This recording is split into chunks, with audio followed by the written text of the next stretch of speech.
Hey everyone, how's it going? Welcome back to Chef Vic Cuisine. Today we're making thumbprint cookies. Now this combines the butteriness of a cookie dough with a sweet fruit filling, resulting in a real symphony of flavor and texture with every bite. So let's get started.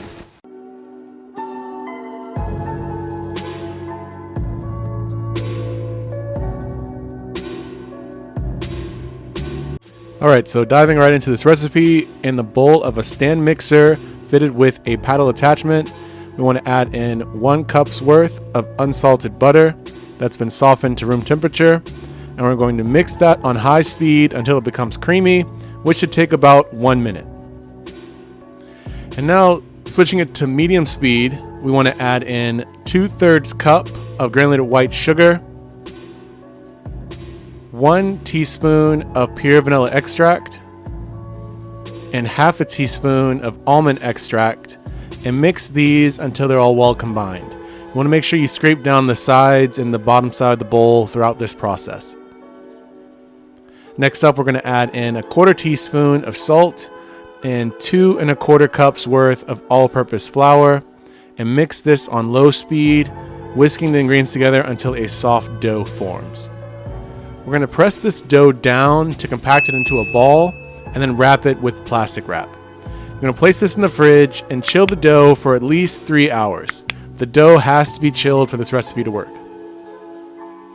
Now once the dough is chilled, you want to remove it from the fridge and allow it to thaw somewhat so it's easy to work with. And at the same time, you want to preheat your oven to 350 degrees Fahrenheit or 176 degrees Celsius. We're also going to line 2 baking sheets with parchment paper. You want to take 1 tablespoon's worth of the cookie dough and shape it into a ball, doing your best to make them smooth. This recipe will make 24 to 30 thumbprint cookies depending on the size of the cookie dough, so just keep that in mind when you make this recipe. We're now going to make an impression with your thumb into each cookie dough ball, making sure to smooth out the dough if it cracks a bit on the edges. You want to repeat this process for all the cookie dough balls you made prior. We're going to fill each indentation with either a 1/2 teaspoon's worth of raspberry or apricot jam. Once that's done for all the cookies, you want to place them in the oven and bake them for 13 to 15 minutes or until the edges of the cookies become lightly golden brown. You do not want to overbake these cookies.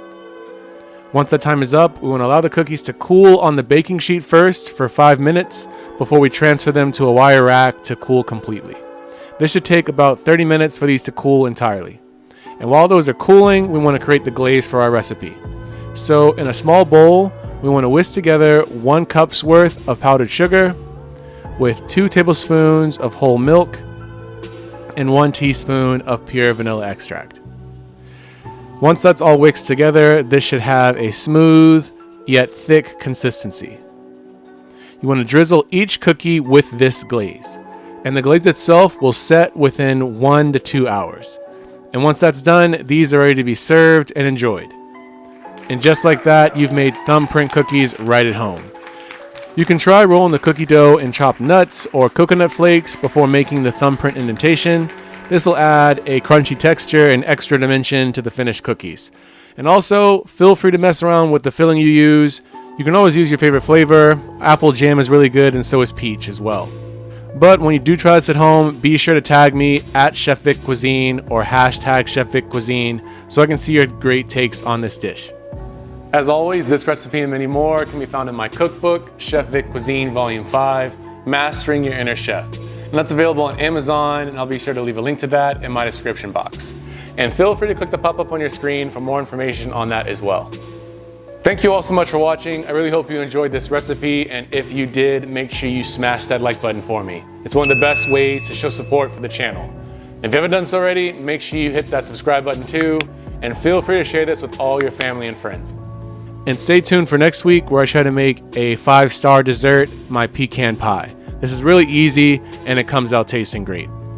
Well, thank you all again so much for watching. I hope you enjoyed this video. You can always check out more on my page now. YouTube thinks you like these videos, so let's see if they're right. And I'll catch you next time on another episode of Chef Vic Cuisine. And until then, peace.